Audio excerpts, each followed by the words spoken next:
Sébastien, welcome à Merci. Clinique Convert. Tout à fait. Donc là, il y a quand même une lésion qui part de l'IVA ostial. Donc on a une très longue lésion qui prend l'IVA ostial, l'IVA proximal, avec des lésions également de l'IVA moyenne et distale. Et donc maintenant on se pose la question de la stratégie de la prise en charge d'une lésion très longue, légèrement calcifiée quand même. Et donc l'idée est de savoir maintenant quelle est la prise en charge que vous préfériez ou que vous recommanderiez chez ce patient. Donc après analyse du film donc avec Christophe, on a décidé de prendre en charge ce patient en traitant donc le tronc commun, l'IVA proximal, moyenne et distale. Donc en commençant dans un premier temps par l'IVA moyenne et distale, avec probablement donc un stent. La lésion est relativement longue, donc on mettra un premier stent donc à ce niveau-là, et ensuite on traitera donc le tronc commun et l'IVA proximal avec un ou deux stents en fonction de la longueur, en sachant qu'on va être dans la nécessité de traiter le tronc commun devant notamment une lésion ostiale de l'IVA, et donc pour avoir un bon résultat.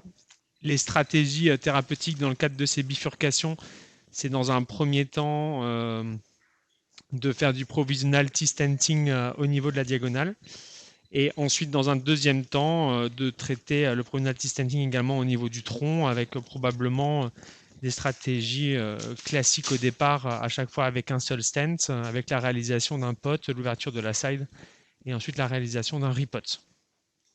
Tu es d'accord avec la stratégie, Christophe? Parfait. Du coup, on a fait le choix de mettre un BM dans l'axe principal. C'est un guide très secure sur une IVA qui nous paraissait quand même pas très sinueuse. On n'a pas besoin d'un guide très technique.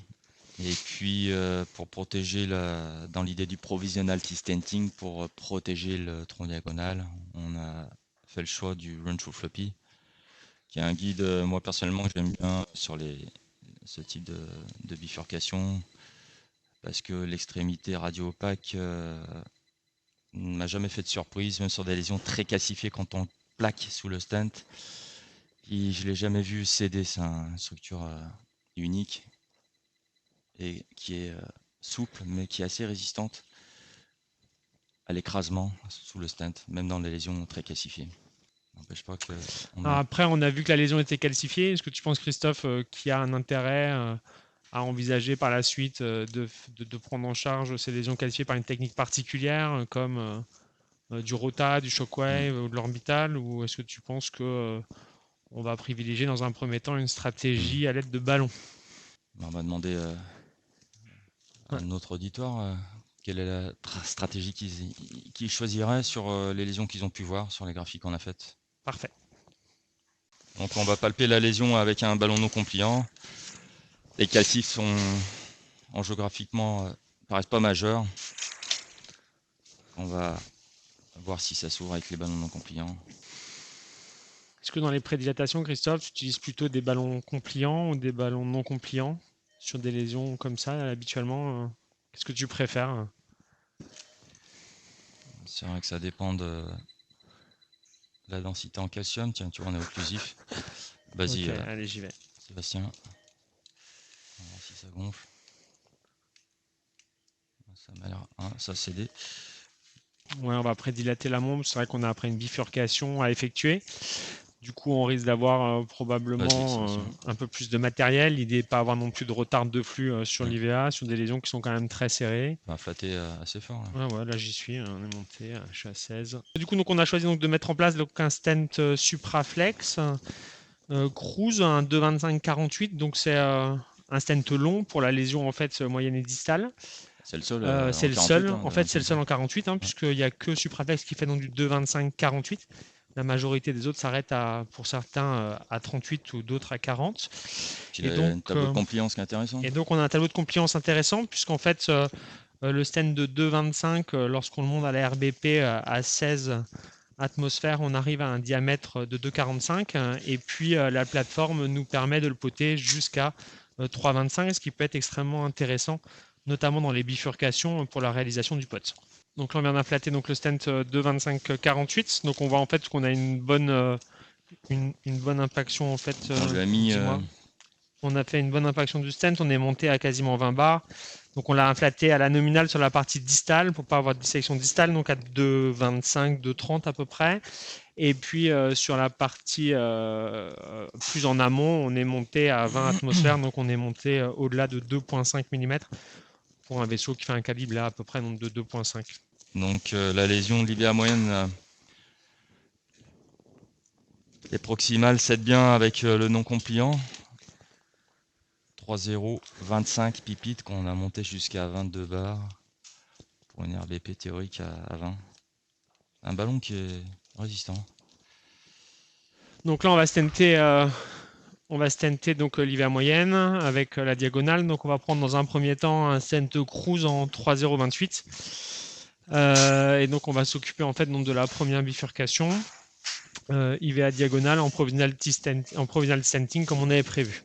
Donc avec une des largeurs de cellules les plus importantes sur le marché. Ce qu'on peut avoir avec maille ultra fine, 60 microns. On peut le retirer un petit peu. C'est vrai que même s'il est très fin, je trouve que sa radiopacité est correcte. On est en train de se positionner pour essayer d'avoir donc le moins d'overlap possible, en sachant que là le stent il est positionné en fait à l'intérieur des marqueurs. On le voit très bien lorsqu'on fait lorsqu'on regarde en graphie ce stent. Est-ce que ça te convient là? Ouais, c'est parfait. Allez, donc ça peut nous aider notamment donc pour le marquage. Donc ce qui est important aussi important de souligner, c'est que on essaye de ne pas mettre double couche de stent sur un osseum de bifurcation pour éviter également les difficultés de franchissement. T'as un nominal autour de 10. Donc, ouais, je suis à la nominale et puis on refait un peu plus haut. Ouais. Donc là, donc on a stenté l'IVA moyenne, l'IVA distale, on voit qu'il y a un bon résultat. On a un flux timide 3 en fait sur la diagonale avec donc on décide de s'en rester là puisque le malade n'a pas de douleur, on n'a pas de modification de CG, flux timide 3. Donc là maintenant il nous reste la partie proximale donc de l'artère à traiter avec l'axe notamment tronc commun IVA. Donc là maintenant, quelle est votre stratégie? Est-ce qu'on persiste là actuellement on continue avec un provisional T-stenting? Est-ce que certains d'entre vous préconisent de faire de l'imagerie pré-thérapeutique? Sébastien, donc on a fait le choix de prendre un 3,5 longueur 28. C'est ça. Supraflex cruise. C'est bon pour toi, Sébastien? Ouais, c'est parfait. Allez, on a une overlap qui est limitée. Inflation. J'y vais. On se met un petit peu. Ok, comme je ça. fais l'overlap. Allez. Donc on voit qu'il n'y a pas d'empreinte, le stent est bien ouvert, l'overlap également. Donc là maintenant, il va falloir qu'on impacte correctement ce stent au niveau du tronc commun. Donc qu'est-ce que tu préconises, Christophe, comme choix de ballon? Donc c'est important de dire quand même, c'est qu'il faut toujours s'assurer quand même dans les salles de KT d'avoir, de mettre déjà un stent qui dépasse suffisamment dans la partie proximale pour permettre la réalisation du pot, pour être également en zone saine.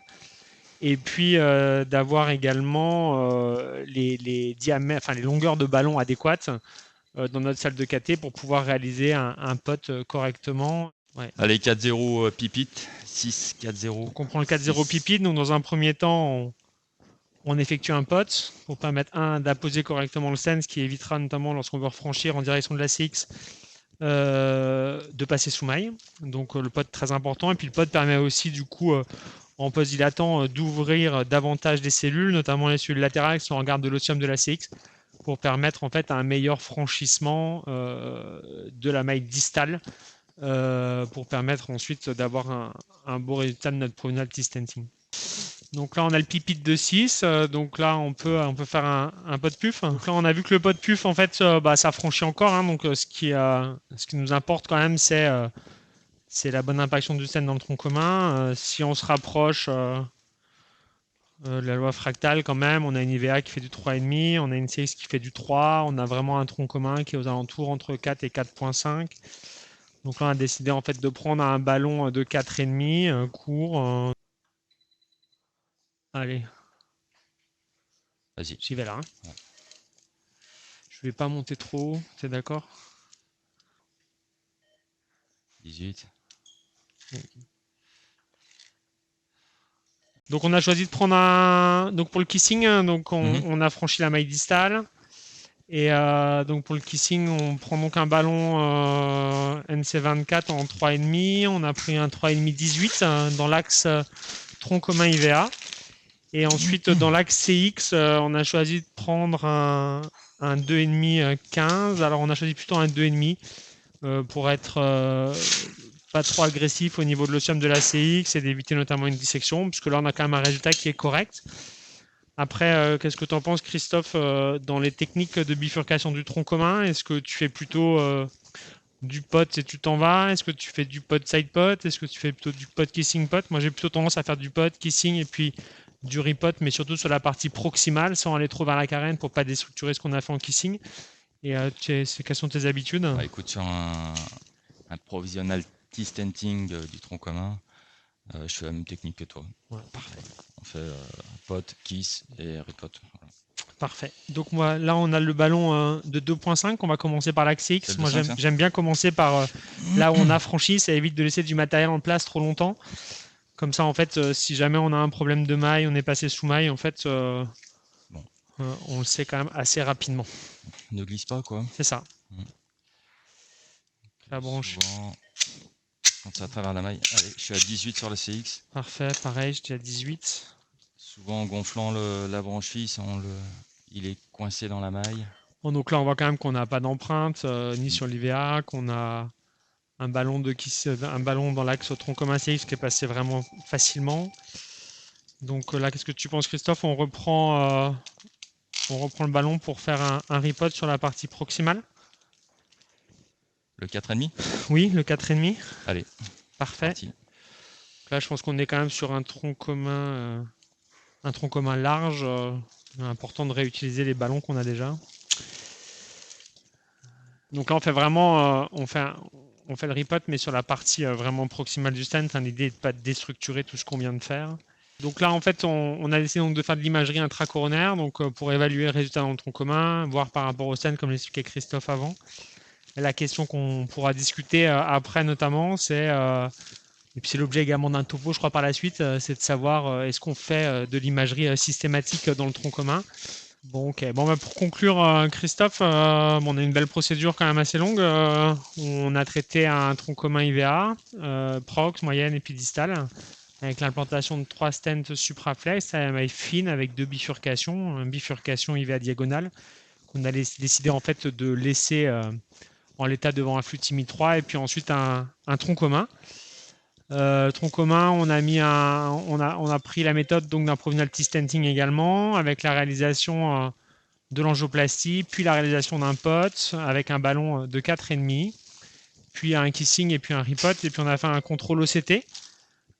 Contrôle OCT montre une bonne apposition sur toute la longueur. sur toute la longueur des mailles. On une a bonne ouverture sur la CX. Il n'y a une pas de bonne maille en ouverture sur la travers. CX, pas de maille en travers. Bonne apposition en amont et le stand n'est pas déstructuré. Le stand n'est pas structuré, même si on a monté à 4,5 malgré les recommandations du constructeur de ne pas dépasser les 4,25. Voilà. Et puis en géographiquement, on a également un beau résultat. Donc, Très bien, ça va monsieur? C'est terminé. Une belle angioplastie. Voilà, si vous avez des questions, on est là pour y répondre. Merci Sébastien. Merci Christophe.